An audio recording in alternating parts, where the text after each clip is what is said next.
Santiago capítulo 5, del versículo 7 al 20. Del versículo 7 al 20. Vamos a leer de manera alternada. Ustedes, yo leo el 7, ustedes el 8.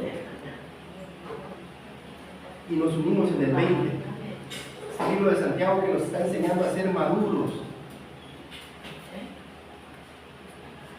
Porque muchas veces vivimos de una manera inmadura e infantil.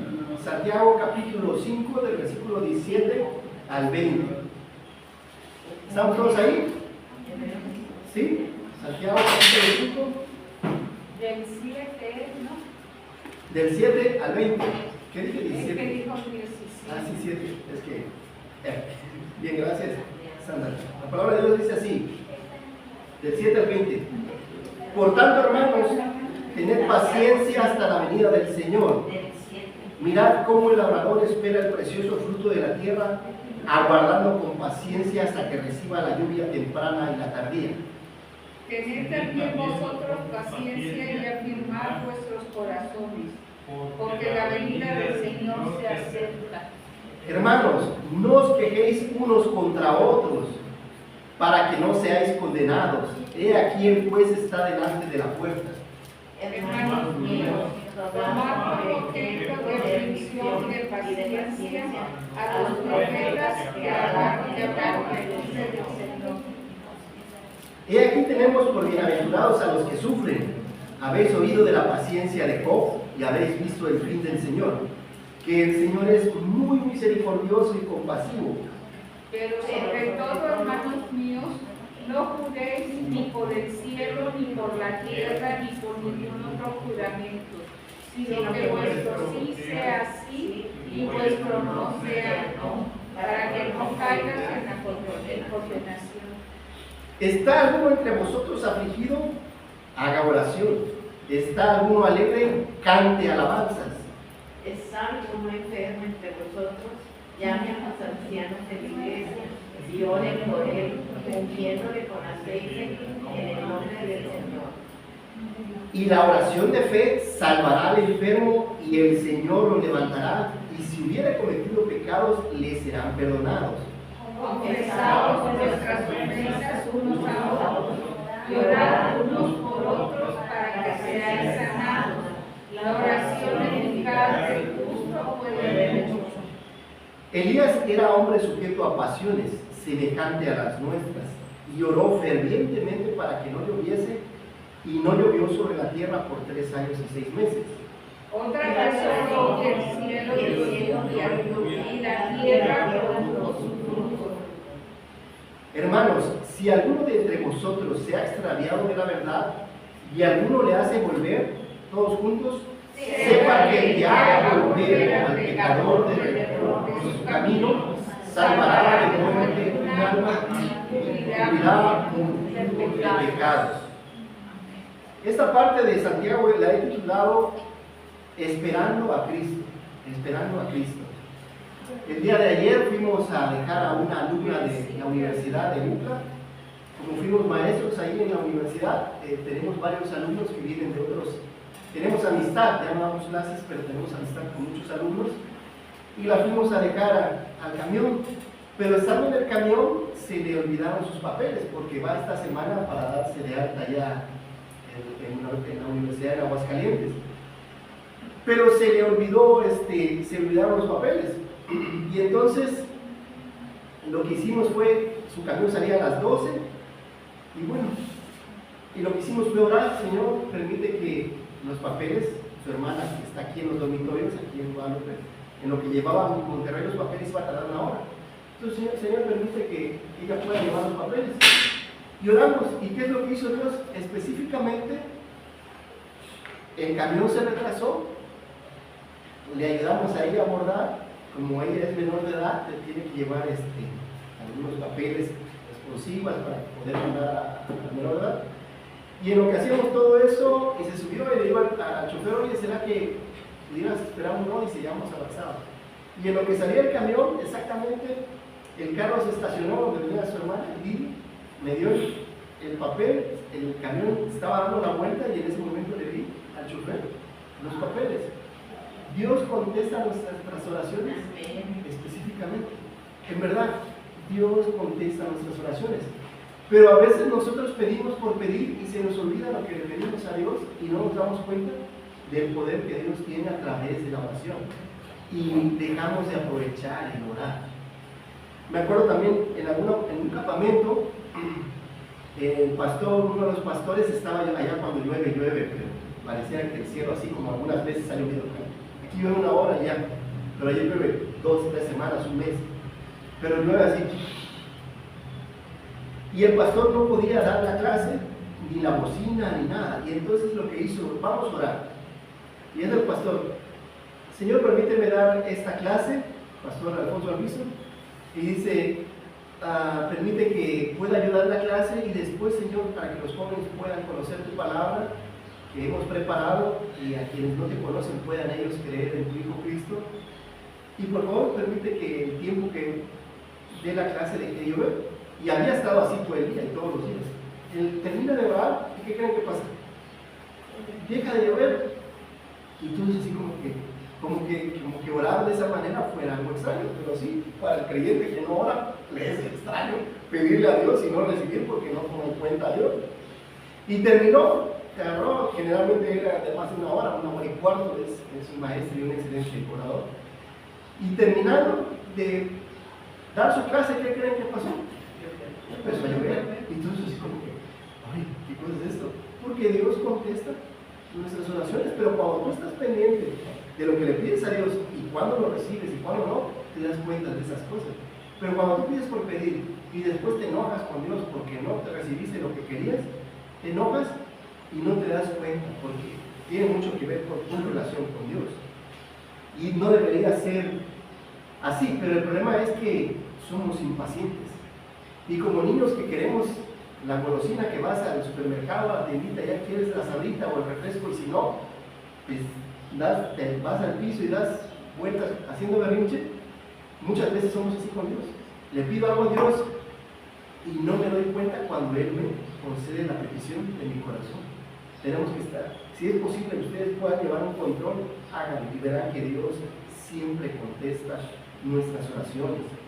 Y también se nos hace raro este tipo de oraciones específicas porque no oramos. La verdad no oramos. Venimos a orar cuando estamos en problemas, cuando tengo una necesidad, cuando estoy enfermo, cuando tengo un problema, cuando una prueba, una tentación es que se me ocurre orar. Pero no tenemos una vida de oración, de una relación. Es que orar no solamente es pedir, es escuchar también, ¿verdad? Es una comunicación, no es una religión, es una relación con Dios. Para que después podamos dar testimonio. ¿Por qué Dios lo hace?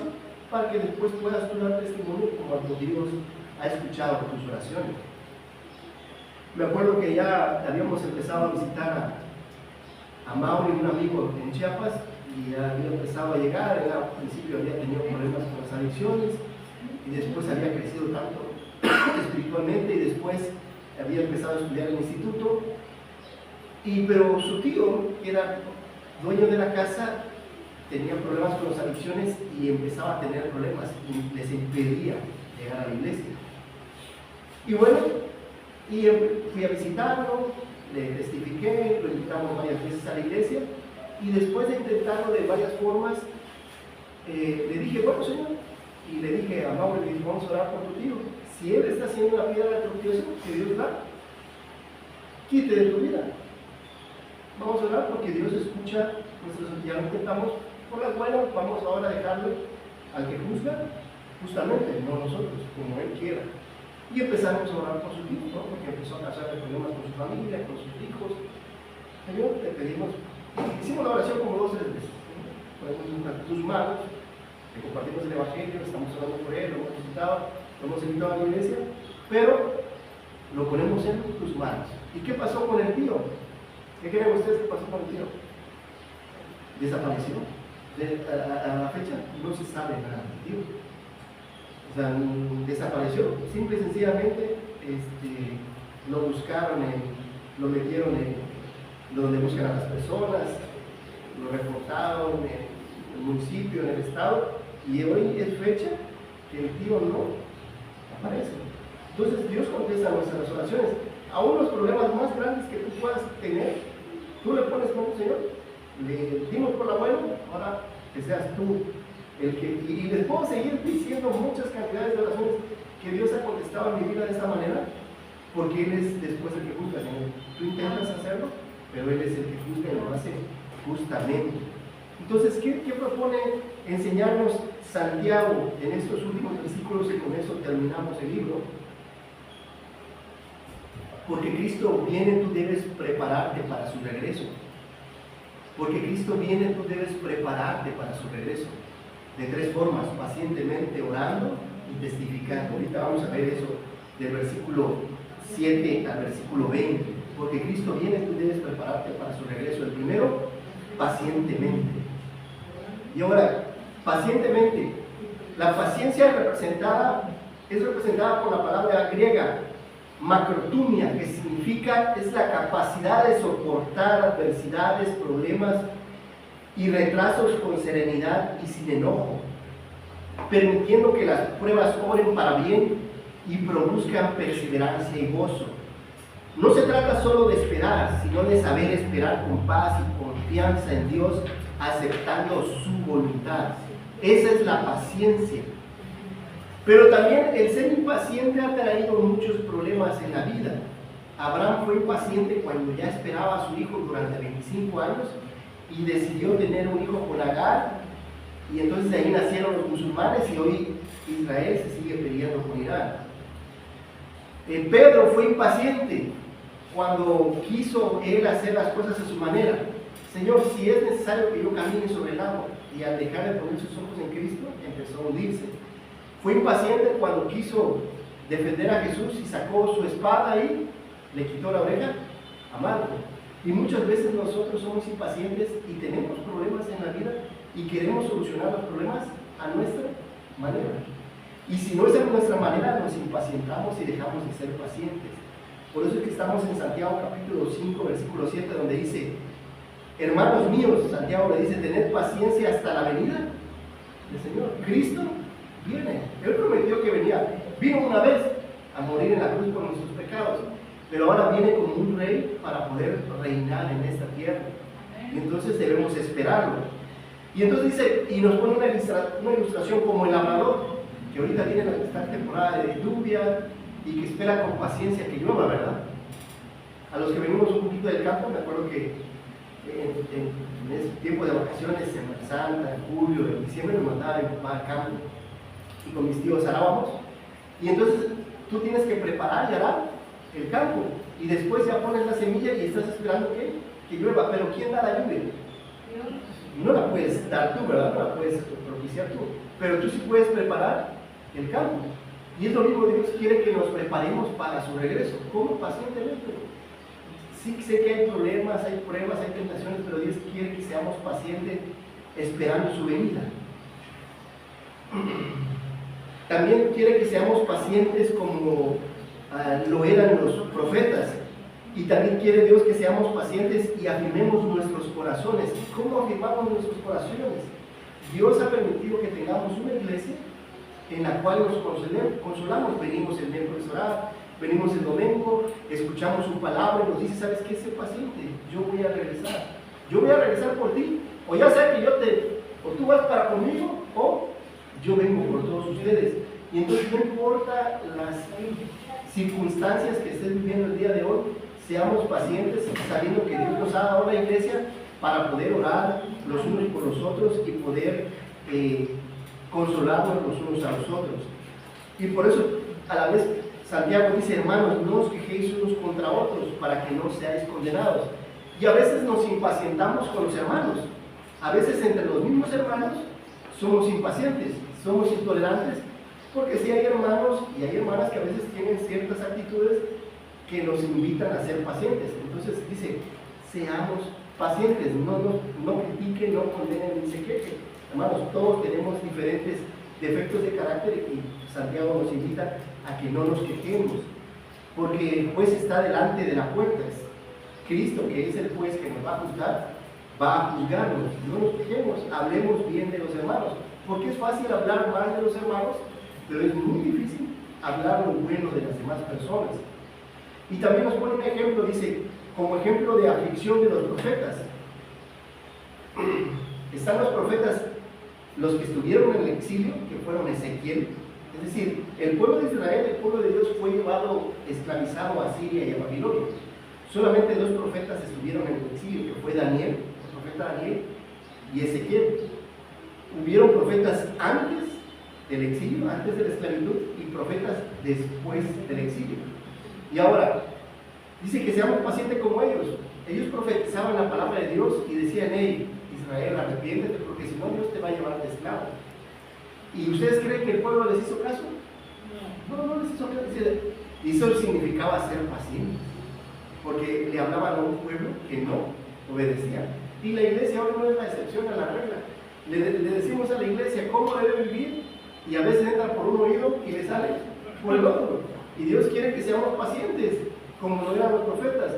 A Habacuc le tocó profetizar: vienen los asirios, y dice, nos van a llevar, nos van a meter con un anzuelo, como peces, dice, nos van a meter un anzuelo y nos van a llevar así. Y así fueron llevados, esclavos. Les metían un anzuelo para que no se escaparan por la noche, y fueron llevados al exilio. Y a Habacuc le tocó profetizar y le tocó ser llevado al exilio.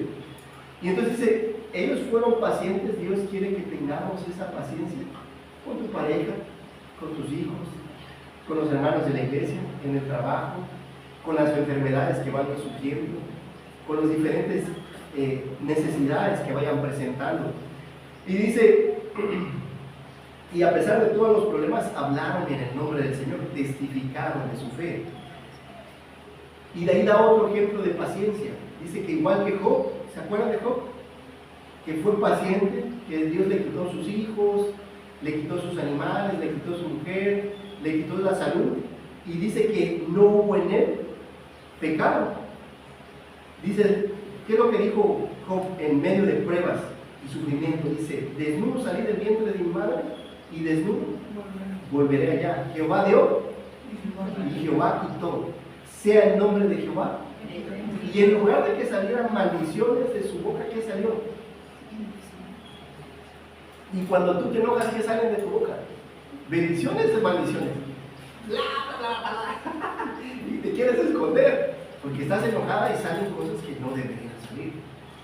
Que seamos como Job, de pacientes, que cuando en medio del sufrimiento y de la prueba, bendito seas, Señor, porque estás probando mi fe, bendito seas porque quieres desarrollar mi carácter, bendito seas a tu marido, a tu esposa, a tus hijos, a tus nietos, bendícelos, porque es fácil maldecir, pero qué difícil es bendecir cuando estás en medio de la prueba y en medio del sufrimiento. Y lo más bonito que dice el libro de Job, dice, en todo esto no pecó. Hablando del principio, de los primeros capítulos, en todo esto no pecó Job, que así dijera de ti, en todo esto no pecó fulano de tal, porque ni atribuyó a Dios de propósito alguno, aunque Dios era el que había permitido todo ese sufrimiento, pero no dijo, porque a veces nos pasa que pasa algo en nuestras vidas y dice, Señor, ¿por qué te enojas conmigo? ¿Por qué te ensañas conmigo? Rápido le recriminamos a Dios, o nos quejamos contra Dios, o le atribuimos a Dios la respuesta, aunque ciertamente Él es soberano, pero no deberíamos hacerlo. Él no lo hizo, y debemos seguir el ejemplo de Job, de no quejarnos a pesar de la pérdida que pudiésemos tener, porque Él es misericordioso y compasivo. Entonces Dios nos invita a ser misericordiosos, porque yo soy misericordioso, y eso de ser misericordia es no darle a los demás lo que deberían tener, ser misericordiosos, pacientes y compasivos como lo es nuestro Dios. Y de ahí nos dice que aprendamos a no jurar ni por el cielo ni por la tierra. El judío tenía esa costumbre de lo juro por los cielos, por la tierra, por el templo de Jerusalén. Dice, pero tú ¿por qué juras si Dios está en el cielo, Dios está en la tierra, Dios está en todos lados? No puedes jurar. Y dice, cuando vengas a la casa de Dios, procura más acercarte para oír y vivir lo que estás escuchando que para prometer el sacrificio de los necios. No vengas aquí y hagas juramentos, porque dice Dios, no creas que Dios va a tomar en ti en menos el juramento, el voto que has hecho, porque Dios te va a hacer que pagues por lo que has prometido hacer. Entonces dice, no estemos ahí juramentando que tú sea sí, tú no sea no. ¿Qué hacían Pablo y Bernabé allá en la iglesia? Animaban a la iglesia diciéndoles que permaneciesen en la fe y que es necesario que a través de muchas tribulaciones entremos en el reino de los cielos. Ya Pablo y Bernabé le decían a la iglesia, ¿sabes qué? Van a haber problemas, van a haber pruebas en tu vida, van a haber enfermedades, va a haber tristeza, va a haber sufrimiento. Y Dios quiere que sepas que por medio de muchas tribulaciones entraremos en el reino de Dios. Cristo, ¿qué le decía a sus discípulos? En el mundo tendréis aflicción, pero confiad, yo he vencido. Allá en el mundo vas a tener problemas, en el trabajo, con la familia, con los amigos, con los parientes, con los vecinos vas a tener problemas, pero confía, yo he vencido al mundo. Entonces no estamos solos, Cristo está con nosotros. También Pablo le decía a Tito, a uno de sus discípulos, que debemos guardar la esperanza bienaventurada en la manifestación gloriosa de nuestro gran Dios y Salvador, Jesucristo. Una de las cosas que debemos estar anhelando es el regreso. Señor, ven pronto. Sí, mira, tú sabes cómo estamos sufriendo. Ven pronto y llévanos delante de tu presencia. Es una de las cosas que debe haber en el corazón, el anhelar, el que Él venga con nosotros y poder estar con Él y se acabe todo dolor, todo sufrimiento, toda tristeza, todo llanto. Hay dos tipos de campesinos: el que prepara, ve que las primeras lluvias empieza a arar, empieza a sembrar y espera la lluvia. Y está el otro que hasta que no ve llover, no siembra. ¿A quién Dios le da fruto? Porque tú empiezas a sembrar, ¿verdad?, antes de que vengan las lluvias, no después. Y entonces Dios le da bendición al que se prepara. Igual Dios espera que nos preparemos espiritualmente. Nos preparamos, estudiamos primaria, secundaria, prepa, a veces una carrera, otros aprenden un oficio, pero Dios quiere que nos preparemos espiritualmente, emocionalmente. ¿Van a venir problemas en tu matrimonio? Sí, van a venir problemas todos los años. ¿Van a venir problemas económicos? Sí. Entonces prepárate. ¿Van a venir problemas con los hijos? Sí. En el trabajo, sí. En el hogar, sí. Prepárate, que no te... Es decir, con la guardia arriba, ya está preparado para lo que viene. Por lo tanto, una forma de prepararte es aprender a ser paciente. Es una de las cosas que aquí Santiago nos está enseñando a hacer. Ahora, el secreto de la paciencia es cuando las cosas se ponen difíciles. ¿Cómo respondes tú cuando las cosas se ponen difíciles? Y es que Dios está produciendo una cosecha en nuestra vida. Y la única manera en que tú puedes obtener esa cosecha es por medio de pruebas y tribulaciones. En tu vida van a haber pruebas y tribulaciones, sí, en todas las áreas de tu vida. Cuando estás estudiando, cuando estás casado, cuando trabajas, de jubilado, cuando estás viudo, en todo momento van a haber problemas. Entonces, ve aprendiendo a cómo solucionar esos problemas. Que no sea algo extraño. Por eso decía Santiago en capítulo 1, ¿por qué os sorprendéis del fuego de prueba que os ha sobrevenido? Como si alguna cosa extraña os aconteciese. ¿Vas a estar metido al fuego de prueba? Sí. Ya ve, haciéndote la idea. Me cuesta ser paciente. Recuerda que como el labrador debemos continuar sembrando su palabra y como los profetas continuar testificando que aunque el pueblo no obedecía, ellos seguían fieles dando a conocer a Dios y la voluntad de Dios, no importa cuán difícil sea la vida. Y debes entender que no pueden haber victorias sin batallas. Para que tú puedas tener una victoria tienes que haber enfrentado diferentes batallas. Entonces van a haber batallas en tu vida. No solamente en la vida hay valles, también hay montañas, y algunas más difíciles que otras. Entonces, si queremos bendiciones en nuestra vida, tenemos que aprender a ser pacientes, que es aprender a soportar las diferentes circunstancias de la vida. Hebreos 14 dice, porque no tenemos un sumo sacerdote que no pueda compadecerse de nuestras debilidades, sino uno que fue tentado en todo, según nuestra semejanza, pero sin pecado. Por lo tanto, acerquémonos pues confiadamente al trono de la gracia para alcanzar misericordia y hallar gracia para el oportuno socorro. Cristo es nuestro sumo sacerdote, entonces en oración corramos a Él. Vayamos y corramos a él pidiéndoles dirección.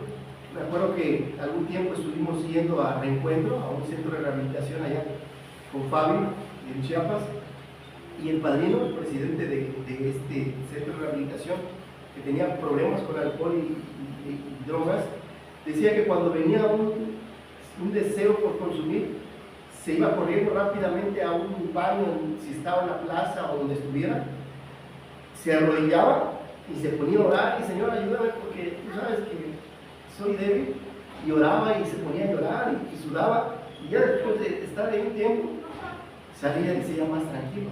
Pero ¿será que él estaba bien o nada? Y dice, y es la forma como no ha caído, dice, porque Dios es mi fortaleza, y así debemos hacer. Cuando hay problemas en la vida, tenemos que correr a él en oración. La primera verdad nos lleva a la segunda verdad. Porque Cristo viene, tú debes prepararte para su regreso. Porque Cristo viene, tú debes prepararte para su regreso. ¿Cómo? Orando. Primero pacientemente, segundo, orando. Y es lo que vamos a ver en los siguientes versículos, del 13 y el 14. Según este texto que nos explica aquí, Santiago dice, si alguno de vosotros está afligido, si alguno de vosotros tiene pruebas, tiene necesidades, tiene problemas, ¿qué debe hacer? Orar. Y si alguno está alegre, está contento, ¿qué debe hacer? Alabar. Cantar alabanzas. No necesariamente necesitas un violín o un piano o una guitarra. Puedes cantar alabanzas a Dios, himnos, escuchar un canto. Si estás alegre, canta y dale a Dios adoración por lo que Él es y por todo lo que hace por ti. Y dice, y si alguno está enfermo entre vosotros, ¿qué debe hacer? Orar también. Y dice que llamando a los ancianos. ¿Pero a qué se refiere a este tipo de enfermedad? No es una enfermedad que tenga una infección en la garganta o en el estómago. Según el texto no se refiere a ese tipo de enfermedad. Está hablando de una enfermedad terminal, grave, mortal. Como cuando fuimos a ver a Moisés, que el doctor le había dado una semana. Este tipo de enfermedades no son enfermedades de las cuales podemos tener. Una enfermedad grave, ¿como cuál? Como el cáncer en su fase terminal, el VIH, la diabetes en fase terminal, porque hay gente que vive, la abuelita de Fabi tiene como 80 años con diabetes, ¿no? Y ahí está, no habla de este tipo, está hablando cuando ya estás entregando el equipo, cuando ya sabes que queda, el doctor te ha dicho que son pocos días, y es cuando se llama a los ancianos, los hermanos con mayor experiencia espiritual, no necesariamente solamente pastores, a los ancianos. Y entonces nos dice que oren por él, se haga una oración por ellos. Cuando vemos por qué Dios ha permitido la enfermedad, es parte del pecado, como consecuencia del pecado. Y también allá en 1 Corintios 11:30 Pablo dice, por lo cual hay muchos enfermos y debilitados entre vosotros y muchos duermen, refiriéndose a la cena del Señor. Hay quienes menosprecian la cena del Señor y dice que viene enfermedad. Cuando tomas un poco la cena del Señor, dice, por lo cual hay muchos enfermos y debilitados entre vosotros, y muchos Dios ya se los llevó. Hablando de la cena del Señor, bíblicamente hay tres tipos de enfermedades: enfermedad para muerte, por pecado y para gloria de Dios. Para muerte, te enfermas y te mueres. Hay enfermedades que hay gente que es cuestión de días, ¿verdad? Enfermedad para muerte. Enfermedad por pecado, hay alguna, estás viviendo en pecado, es por disciplina, digamos, me la paso drogándome y tengo una sobredosis y amanezco en hospitales debido al pecado, por causa de la disciplina. Y tercero, para honra y gloria de Dios. Cuando vemos allá, cuando se enferma Lázaro, y le llegan a decir a Jesús que al que amas está enfermo, y él le contesta a sus discípulos, esta enfermedad no es para muerte, es para honra y gloria, porque muchos iban a creer. Y entonces también hay muchas enfermedades por las cuales gente se ha convertido. Una hermana allá en Chiapas tuvo cáncer de estómago, y la hermana ya tiene como 30 años después de que los doctores le habían dicho que iba a vivir poco tiempo, y todavía sigue. La iglesia oró y Dios quiso que ella fuera sana, y así fue hecho. Ahora, Dice, llamen a los ancianos de la iglesia y oren por él, ungiéndole con aceite en el nombre del Señor. ¿Debemos ungir con aceite el día de hoy? Es una buena pregunta. ¿Se acuerdan que en la historia del buen samaritano, cuando ya fue buen samaritano y llegó, y qué hizo con la persona que había sido asaltada? Le llevó aceite, ¿verdad? Le puso aceite, pero ¿será que era un aceite espiritual o era un aceite medicinal? Era un aceite medicinal. Era un aceite medicinal. Algunas iglesias hoy tienen un poco de aceite aquí y que si alguien se enferma, agarran un poquito y le ponen aceite. Pero era un aceite medicinal. Se utilizaba antiguamente. Era lo que se tenía, si no tenías una farmacia de ahorro, un similares, ni un doctor, y llegabas y le ponían alcohol y antibióticos y no tenía nada de eso. Eran las costumbres que se tenían y se vendaban. Eran medicamentos. ¿Qué está diciendo aquí? Que si es necesario de medicamentos, ocupa el medicamento, ¿no? Porque tú vas con un doctor, y digamos mi abuela cuando falleció, tenía cáncer en los pulmones y ya en su etapa final le dieron anabólicos. No es lo mismo que le dan a un enfermo de VIH. Fuimos a visitar a un muchacho que tenía VIH y que era homosexual y su tratamiento era de anticuerpos.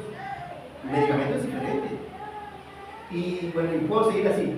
Y he visitado a diferentes enfermos en hospitales y en enfermedades terminales y el medicamento no es, yo entiendo y respeto la postura de algunos bautistas del sur y algunas otras denominaciones que tienen esta costumbre, con un poquito de aceite, pero yo creo que se refiere a que te trates la enfermedad, porque hay también denominaciones que no quieren ni tomar una pastilla, porque si Dios quiere te va a sanar, y si Dios quiere no te va a sanar, pero Dios ha dado el ingenio y la inteligencia al hombre para poder tomar de los medicamentos. A eso se refiere de una manera más breve. Y dice, la oración de fe salvará a la oración del enfermo o la oración de los ancianos. De los ancianos, porque cuando Jesús llegaba, ahí es donde podemos descartar primero que nada a esos sanadores. Los famosos sanadores que llegan dicen que si tú tienes fe eres sano, pero si tú no sanaste fue tu fe la que no sirvió. Aquí dice que cuando los discípulos llegaban y sanaban, y aún Cristo cuando sanó al cojo y sanó después, allá vemos en Pedro, cuando Pedro y Pablo sanan, después esta gente no lo sigue, están en contra de ellos. ¿Era su fe? No, es la fe de las personas que oran por ellos. Y aquí pasa que todos los miércoles oramos por los hermanos que tienen alguna enfermedad y es algo que se practica el día de hoy en la iglesia. Estamos orando los unos por los otros. Y por eso decimos qué peticiones tienen el miércoles de oración y qué oramos y dedicamos un tiempo para orar y la lista y tenemos el tiempo para orar todos los días. ¿Y quién lo va a levantar? ¿Quién levanta al enfermo? ¿Y el Señor no? ¿Quién es el que da la sanidad? Dios es el que da la sanidad. Si Dios quiere, la persona sana. Pero y he visto esas enfermedades como esta hermana que le habían dicho que tenía cáncer en el estómago, que ya se despidiera, y el día de hoy la hermana tiene más de 30 años caminando, gracias a Dios. ¿Pero quién dio la sanidad? ¿Verdad? Porque así lo quiso. Se enferma el doctor Gabriel Gutiérrez, igual de cáncer en el estómago, oramos por él, pero el hermano, el Señor se lo llevó. Entonces el que da la sanación, ¿quién es? Dios, es su voluntad, siempre ha sido Él. No es que un hombre es el que decide, es Dios. Pero debemos orar con fe. Orar con fe no es una fórmula mágica que le vas a torcer el brazo a Dios para que haga lo que queremos. Orar con fe es pedirle humildemente a Dios que sane a enfermos. Señor, queremos que tú nos sanes, por favor, y confiamos en el plan perfecto que tú tienes. Ahora, cuando hablamos del poder sanador que tenía el apóstol Pablo, que vemos en las iglesias, a veces vemos a Pablo sanando, ¿no? Cuando llega a la isla y sana al mayor ahí, al señor mayor, y los atienden, ¿se acuerdan? Sana, y muchas veces sanó Pablo.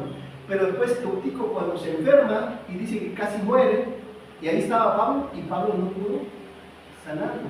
Porque entonces quiere decir que a veces Pablo tenía este don para sanar, porque Dios así lo quería, y según el propósito lo hacía. Pero había otras veces que la iglesia y los hermanos se enfermaron, y Pablo no pudo sanarlos, porque era un don que se activaba conforme a la voluntad de Dios, no conforme a la voluntad de Pablo. Siempre ha sido el Señor quien gobierna nuestras vidas, y ahora los dones que Dios tiene son gracias a Dios. No es que Pablo tuviera una varita y anduviera. Incluso José, cuando tuvo el don de adivinar a Faraón el sueño, dice: Jehová es el que revela los sueños, no soy yo. José nunca se atribuyó, yo soy, no, es Jehová. Si él quiere, me da el revelar el sueño. Lo mismo que le pasó a Daniel, cuando Nabucodonosor, que dice: si él quiere, me va a revelar y yo les voy a decir. Después ora un tiempo, ayuna, Dios le revela y puede decir. Siempre ha sido la voluntad soberana de Dios. Entonces, cuando tú oras, por eso el Padre Nuestro, y al final del Padre Nuestro, que se haga tu voluntad. Yo te estoy pidiendo esto, y pienso que esto es lo mejor, pero al final que se haga tu voluntad, no. Porque la voluntad de Dios es buena, agradable y perfecta. Entonces debemos confiar. Y dice: y si hubiese cometido pecados, dice el versículo 15, le serán perdonados. Aquí es donde la Iglesia Católica toma una de sus ordenanzas, que es la extrema unción. Que cuando una persona ya está enferma, va y ora por ella y lo preparan para la muerte. Pero no es bíblico, como les voy a decir porque no es bíblico. Porque aquí estamos orando para que sane. ¿Están de acuerdo? No estamos orando para que se muera. Señor, te mandamos este difunto. No estamos orando así. Estamos orando: Señor, queremos que sanes al enfermo, ¿va? Y entonces la extrema unción es prepararte para que se muera. Por eso no comparto ese principio. Confesando vuestros pecados los unos por los otros para que seáis sanados, porque ese es el propósito, que el enfermo sea sanado. No queremos: prepara tus maletas y anda, vete con Dios. Y pone un ejemplo muy bonito del profeta Elías. ¿Se acuerdan del profeta Elías? Que el que oró fervientemente y se cerraron los cielos por 3 años y medio y no llovió. ¿Se acuerdan ayer de Israel? Que entró contra los profetas de Baal y de Acera. Bueno, pero dice que él era un hombre sujeto a pasiones semejante a las. Él era una persona pecadora, eso es lo que está diciendo. Él pecaba como tú y yo, pero aún así oraba y Dios. Y que está diciendo que tú y yo somos pecadores, pero a pesar de nuestra pecaminosidad, te está invitando a orar. Si hay enfermedad, oras. Si hay necesidad, oras. Si hay pruebas, oras. Si hay tentación y pecado en tu vida, ¿qué debes hacer? Orar. Esa es la respuesta a nuestras vidas, que debemos depender más de Dios por medio de su palabra, por medio de la oración. Eso es lo que nos está invitando a hacer. ¿Cómo esperamos a Dios? Por medio de la oración. Es una de las formas en cómo solucionamos los problemas en nuestras vidas cotidianamente. Y dice que otra vez oró y pidió que devolviera la lluvia y la tierra produjo su fruto. Cuando le preguntamos a cualquier creyente si la oración es importante en su vida, todos contestan que sí. Pero la pregunta es: ¿por qué no oran? Si es muy importante, ¿por qué no oramos? ¿Tú tienes problemas? ¿Por qué no oras? ¿Tú tienes necesidades? ¿Por qué no oras? ¿Tenemos enfermedades? ¿Por qué no oras?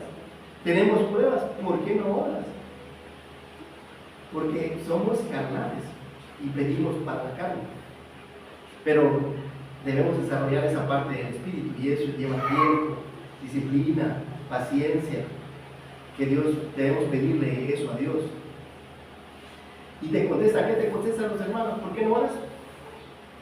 Porque a veces tenemos cosas más importantes que hacer: el trabajo, la escuela, las actividades en la casa, y dices: tú después oro, y después oro, y pasa todo el día, y llega la noche, cuando vas a orar, y no oraste.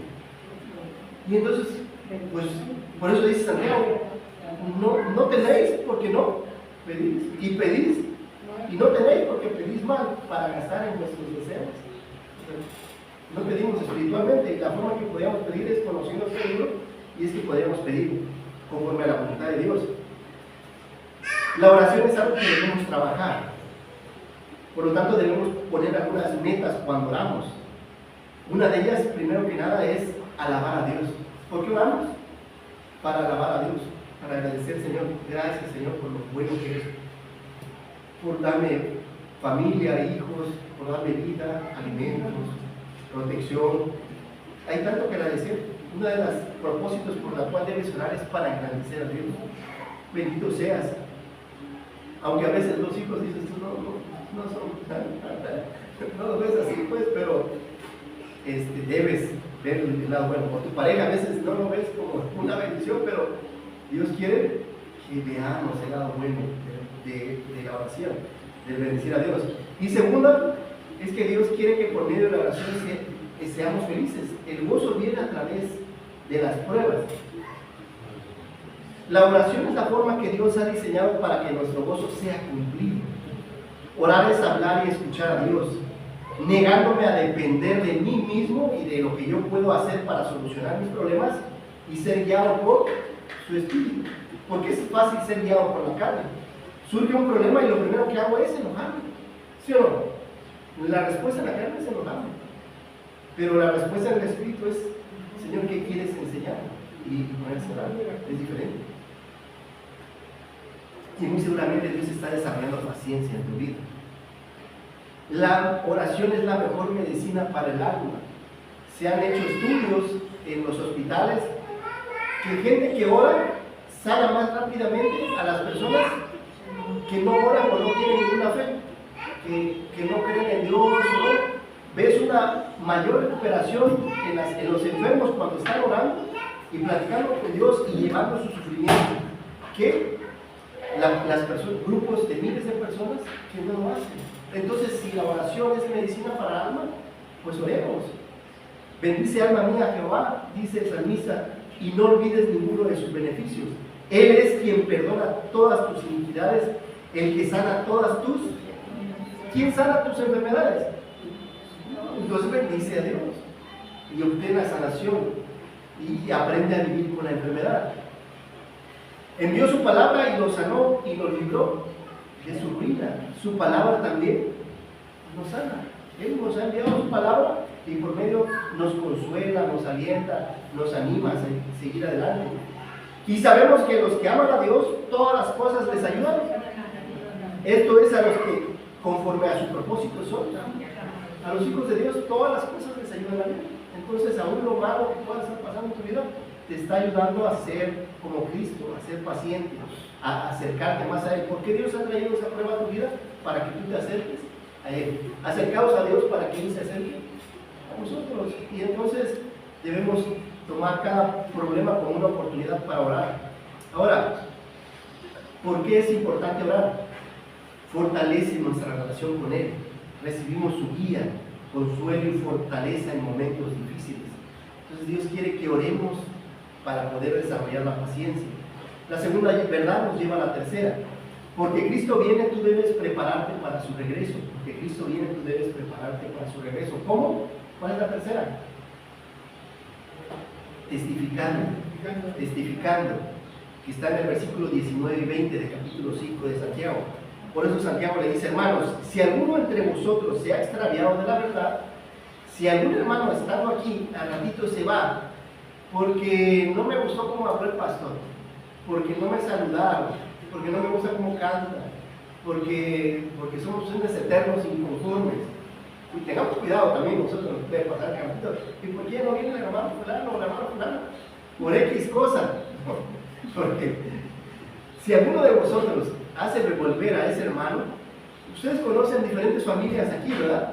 He salido acá y he conocido diferentes, me han dado sus nombres, y que me decían que antes venían, muchas familias me han dicho, que antes venían pero que ahorita van a la iglesia, o que ya no están llegando. Y entonces orar por esas familias, y dice, si alguno lo hace volver, sepa que el que haga volver al pecador del error de su camino salvará de muerte un alma y cubrirá multitud de pecados. ¿A qué se requiere de esto? Primero que nada, significa que ser salvo requiere un nuevo nacimiento, ¿verdad? ¿Se acuerdan cuando Jesús estaba con Nicodemo y dice, ¿qué necesito hacer para ser salvo? Es lo que le estaba preguntando. ¿Qué necesito para ser salvo? Para que el día que yo me muera vaya con Dios al reino. Dice, necesitas nacer de nuevo. Y dice, tengo que traer el vientre de mi madre. No, nacido de carne carnal, necesitas nacer espiritual. ¿Y cómo nacemos espiritualmente? Por medio de la palabra y por medio de su espíritu. El espíritu nos da vida por medio de su palabra, cuando yo creo lo que está escrito en este libro. Y creo que Cristo es el camino, la verdad y la vida, y el espíritu me da vida. Reconociendo primero que nada que soy pecador, llamándome al arrepentimiento, porque Cristo es lo que hacía. ¿Se acuerdan cuando regresa del desierto? Lo mismo que Juan el Bautista decía, arrepentidos porque el reino de los cielos. Porque Cristo ya vino y entonces nuestra partida al cielo está más cerca que antes.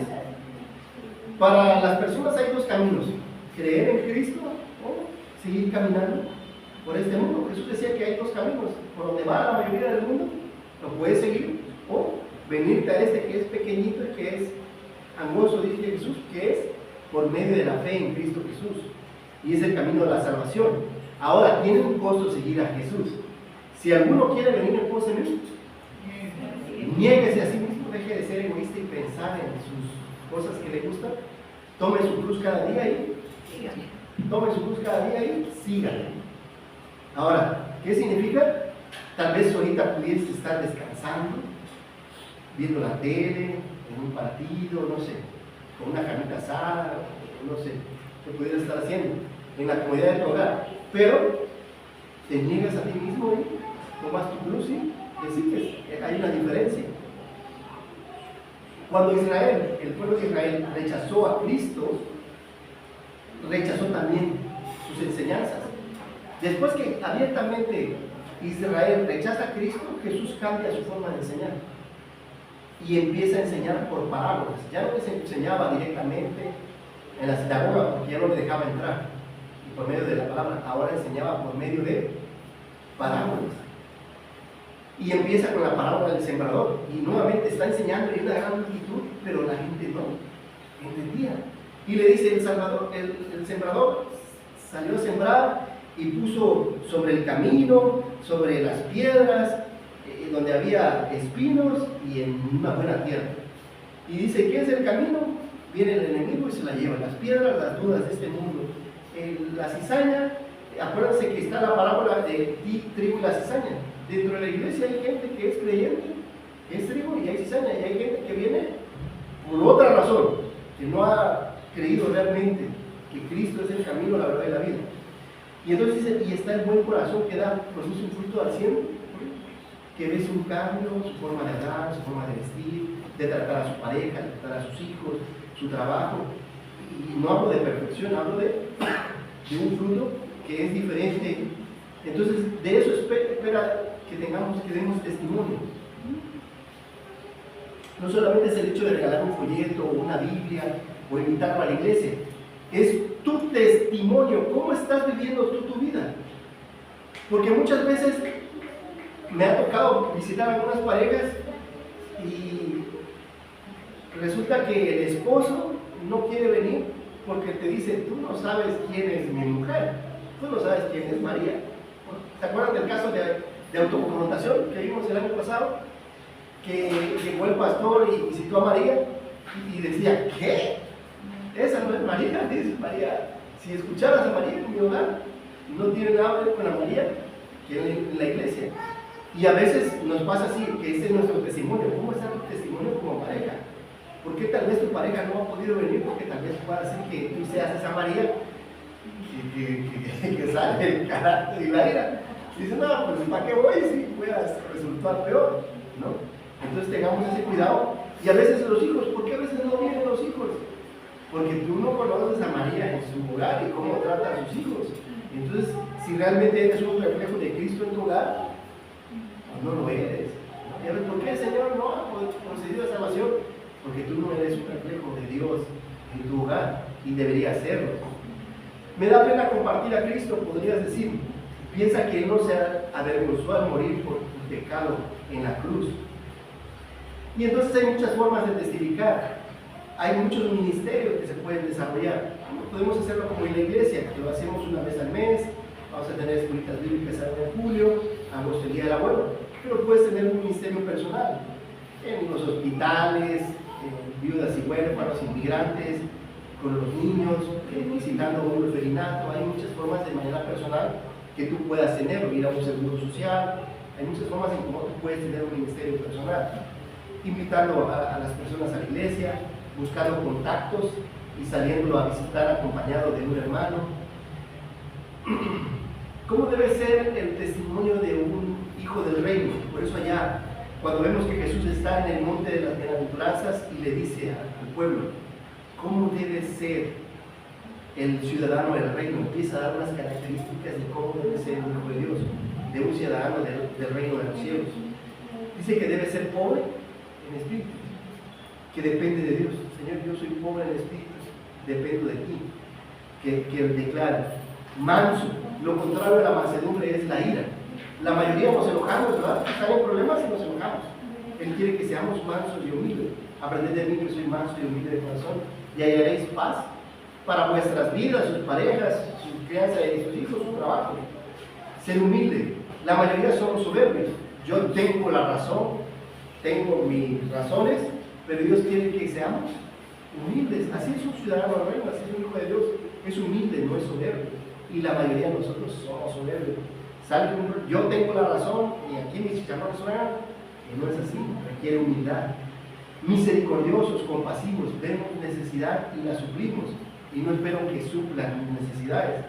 Limpios de corazón, hay pecado en nuestras vidas, sí, pero tenemos que luchar con el pecado todos los días y estar trabajando cada quien con los pecados que dominan nuestras vidas. Pacificador. Un hijo de Dios, un hijo del reino es pacificador, no es alguien que le gusta contender, discutir, gritar, porque hay quienes se regocijan estar peleando y encuentran su realización en el pleito. No, es pacificador, amante del evangelio, alguien que ama la palabra de Dios y la comparte. Vamos a concluir, porque Cristo viene, tú debes prepararte para su regreso. ¿Cómo? Primero, pacientemente. Dos, porque Cristo viene, tú debes prepararte para su regreso. ¿Cómo? Orando. Y tercero, porque Cristo viene, tú debes prepararte para su regreso. ¿Cómo?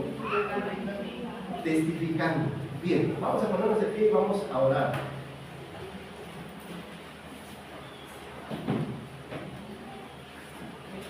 Señor, gracias te doy en esta mañana por el privilegio de haber predicado tu palabra. Gracias por el libro de Santiago, que nos ha enseñado a madurar. Ayúdanos a madurar, somos inmaduros, necesitamos crecer, pues es lo que tú nos estás diciendo en el libro. Necesitamos ser pacientes con nuestras parejas, hijos, nietos, en nuestras relaciones con los hermanos, con los vecinos, en el trabajo, con los maestros, con los compañeros, y al ir manejando en el carro, con los otros conductores. Necesitamos ser pacientes, aprender a soportar las pruebas de esta vida. Necesitamos orar más en todo momento, saber que tú eres quien escucha nuestras oraciones y estás siempre pendiente, Padre. Ayúdanos a desarrollar la oración, que oremos por todo y por nada, Señor, que sea ese, si es posible, anotar las oraciones y ver cuando tú contestas. Tú siempre estás ahí para contestar nuestras oraciones, Señor. Gracias, Señor, por las diferentes ilustraciones que nos das del Job, de los profetas, de Elías, Señor, gracias. Y te pedimos, Señor, que nos ayudes a compartir, que testifiquemos a las personas que no te conocen, a los hermanos que de alguna manera se han apartado, animarlos a que regresen, y que no nos fijemos en pequeñeces, que no nos fijemos en los defectos de carácter de los demás. Señor, todos somos pecadores, Señor, todos tenemos defectos. Que no veamos el defecto, que no hablemos más de los hermanos, Señor, al contrario, hablemos lo bueno de los demás. Gracias te damos por tu palabra, en Cristo te doy gracias. Amén.